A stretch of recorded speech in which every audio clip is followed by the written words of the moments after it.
अष्टविनायकांपैकी पाचवा गणपती म्हणजे ओझरचा विघ्नेश्वर जुन्नर तालुक्यातील कुकडी नदीच्या तीरावर वसलेले हे मंदिर 17व्या शतकात चिमाजी अप्पा यांनी या मंदिराचा जीर्णोद्धार केल्याचा उल्लेख आढळतो।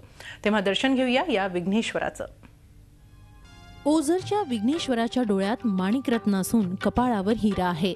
संकट किंवा विघ्नांचं हरण करतो म्हणून या गणपतीला विघ्नेश्वर म्हणतात। श्री विघ्नेश्वराची मूर्ती स्वयंभू आणि पूर्वाभिमुख असून डाव्या सोंडीची आहे। मंदिराच्या चारही बाजूंना दगडी तटबंदी असून मध्यभागी मंदिर आहे। आत 2 दीपमाळा आहेत। दर्शनासाठी या दगडी तटबंदीच्या बाजूने रांगेत उभं राहावं लागतं। सकाळी 5 ते रात्री 11 वाजेपर्यंत श्रींचं दर्शन घेण्यासाठी मंदिर खुलं असतं। हाँ, गणपति विघ्नहर गणपति काफ़ी अच्छा है, बहुत अच्छा बनाया हुआ है। विघ्नहराच्या मंदिरापुढे 20 फूट लांब सभागृह असून आतील गाभारा 10 बाय 10 फुटांचा आहे। मंदिराच्या कडेनं मजबूत संरक्षक भिंत आहे। 2 सभा मंडपातून आत गेल्यावर देवाचा गाभारा आहे। गाभाऱ्यात डौलदार कमानीत बसलेली पूर्णाकृतीतील विघ्नेश्वराची डाव्या सोंडीची मूर्ती आहे।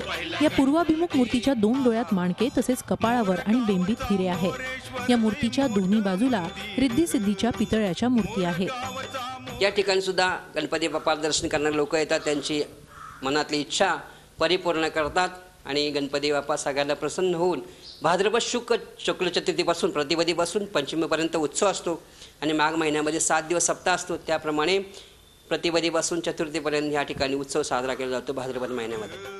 विघ्नहराची कथा अशी सांगितली जाते की अभिनंदन नावाच्या राजानं इंद्रपद मिळवण्यासाठी यज्ञ सुरू केला।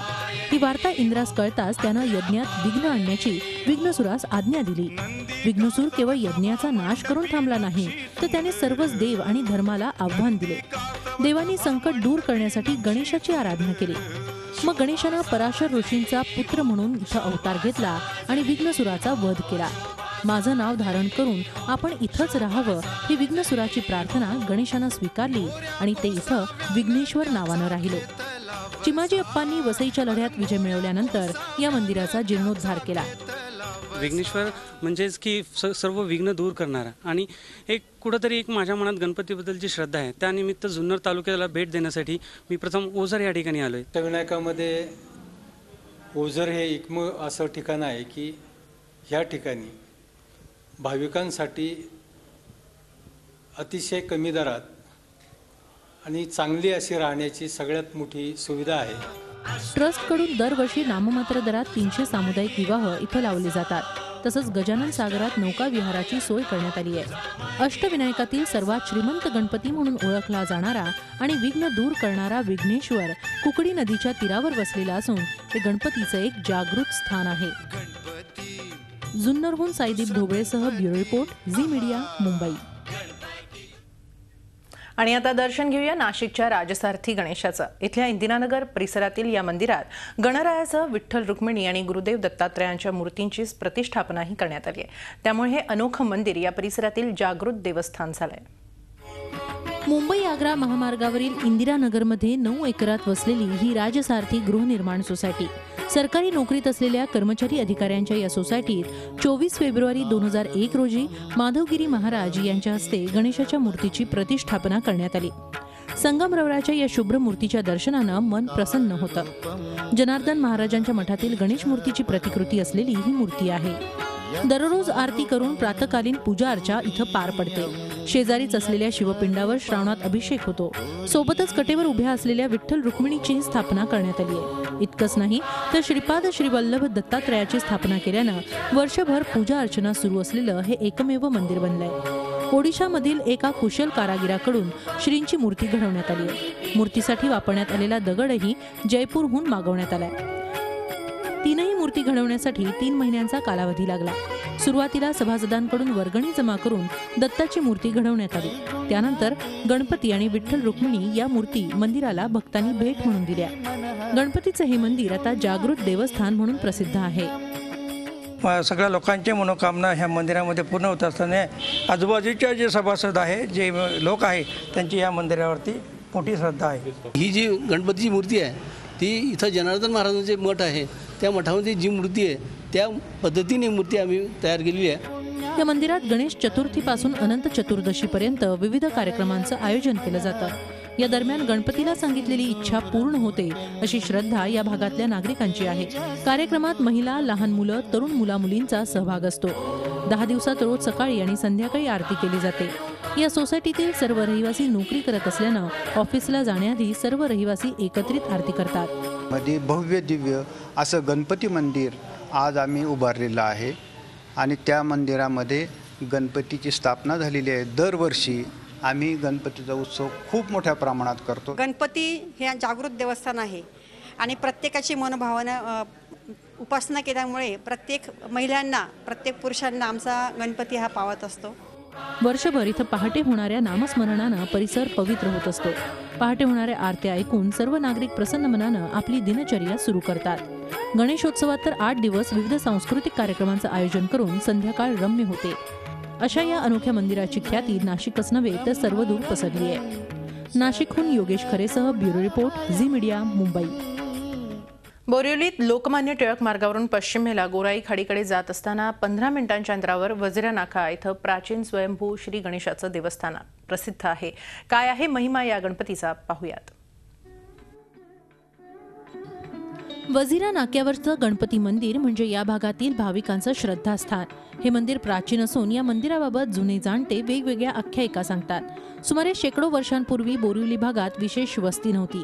हा भाग छोट्या मोठ्या खडकाळ टेकड्या आणि बराचसा दलदलीनं व्यापला होता. हळूहळू मुंबईचा जसजसा चौफेर विकास होत गेला तसा घरे आणि रस्ता बांधण्यासाठी दगडांच्या खडीची गरज भासू लागली. साहजिकच मग कंत्राटदार येथील टेकड्यांना सुरुंग लावून खडी पुरवत. एकदा अशाच एका मोठ्या खडकाला सुरुंग लावण्याचं काम सुरू होतं. मध्यंतरी जेवणाच्या सुट्टीत त्या सुरुंग लावणाऱ्या कामगाराला जेवल्यावर डुलकी लागली आणि त्याला दृष्टांत झाला की सुरुंग लावलेला दगड फोडू नको, मी तिथं आहे. या मजुरानं त्याला झालेला दृष्टांत त्याच्याबरोबर असलेल्या इतर कामगारांना सांगितला.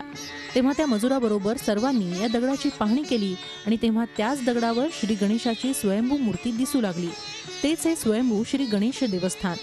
या दगडाचा आकार उभ्या असलेल्या हत्तीप्रमाणे भासतो. त्याच्या डाव्या डोळ्याच्या जागी स्वयंभू गणेशाची मूर्ती स्थित आहे. पूर्वी हा दगड पाण्याच्या दलदलीत होता.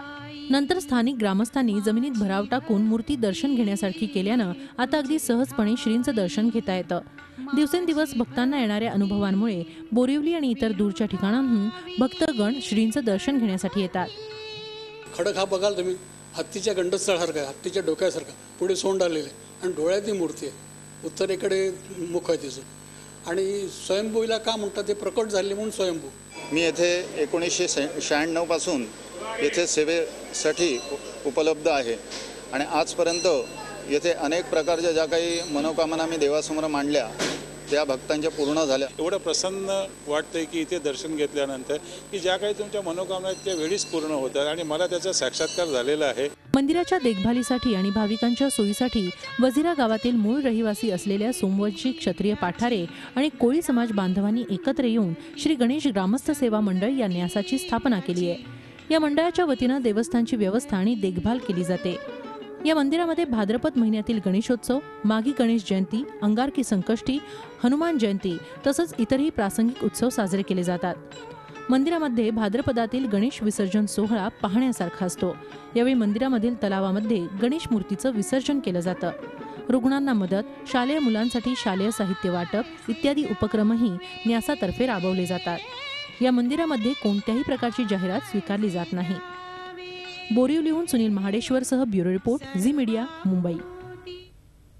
विदर्भाची काशी म्हणून ओळखल्या जाणाऱ्या पवनी तालुक्यातील प्राचीन स्वयंभू धरणीधर गणेश मंदिर म्हणजे भंडारावासियांचं श्रद्धास्थान. उत्तराभिमुख असलेल्या या मंदिरातील गणेश मूर्ती स्वयंभू आहे. भंडाऱ्यापासून 40 किलोमीटर अंतरावर वसलेला पवनी तालुका. पवनी तालुक्याला विदर्भातील काशी म्हणून सुद्धा ओळख आहे.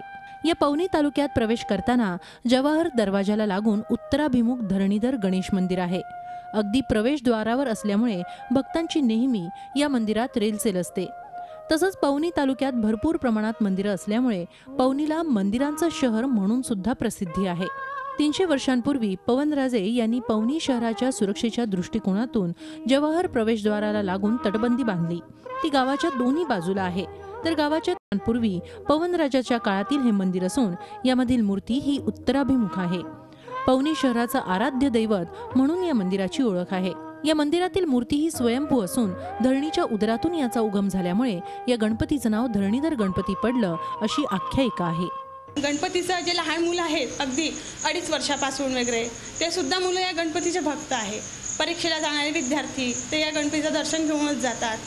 आणि जर 21 दिवस जर नारळ जर दर मंगळवारी जर या गणपतीला अर्पण केलं तरी सुद्धा हा गणपती पावतो. आणि लहान मुलांचा खूप लाडका गणपती आहे हा. हे मंदिर पवनराजाच्या काळातलं आहे. या मंदिराला 500 वर्ष झाली आहे. इथे भाविक लोकांची खूप गर्दी असते आणि मनोकामना पूर्ण होते. तसेच या प्रवेशद्वाराच्या बाजूला भुयारी मार्गानं पवनराजे या मंदिरात दर्शन करून पवनीवरून हिंगणघाट आणि पवनार या ठिकाणी जाऊन परत येत असत. नित्यनेमानं पवनराजे या धरणीधर गणेशाची पूजा अर्चा करत असत. धरणीधर गणेश मूर्ती ही उत्तराभिमुख असून मूर्तीच्या बाजूला नागदेवतेचीही मूर्ती आहे. नागवंशीय बाराई समाजाचे अनेक लोक या गावात असून त्यांचं आराध्य दैवत नाग आहे. त्यामुळे या समाजातील लोक देखील इथं दर्शनासाठी येतात. तसंच नागपंचमीच्या दिवशी या मंदिरात बाराई समाजाचे लोक मोठ्या संख्येनं दर्शन घेण्यासाठी येतात. नवसाला पावणाऱ्या या गणरायाची 21 दिवस मनोभावे पूजा अर्चना केल्यास भक्ताच्या दुःखांचा अंत होतो अशीही इथं श्रद्धा आहे.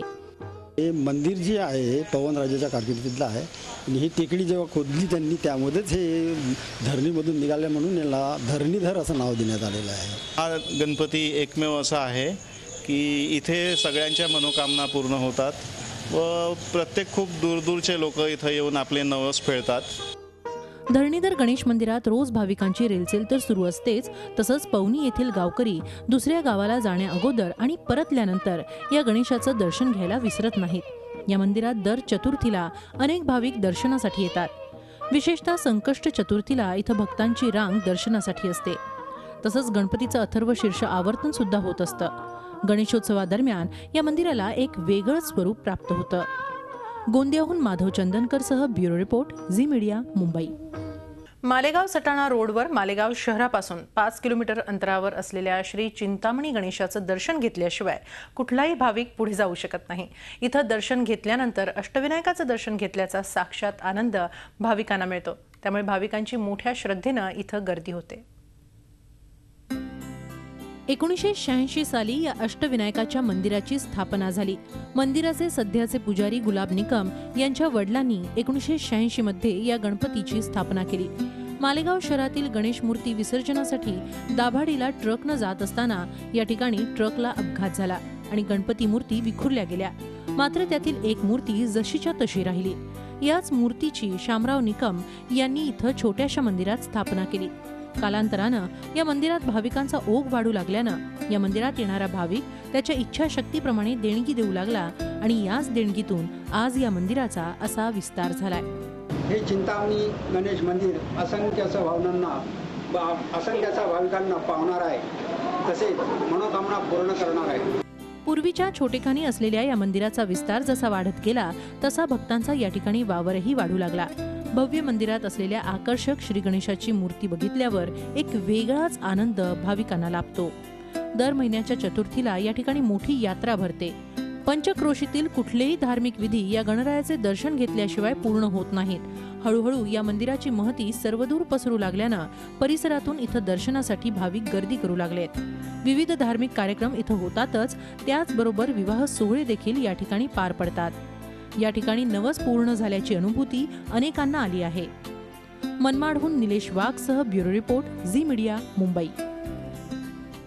आपलं गाव आपला गणपती या कार्यक्रमात आज इथंच थांबूया. उद्या पुन्हा भेटूया आणखी काही गणेश रूपांचं दर्शन घेण्यासाठी.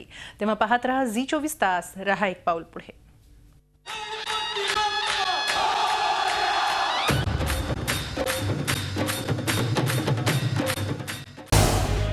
झी 24 तास, रहा एक पाऊल पुढे.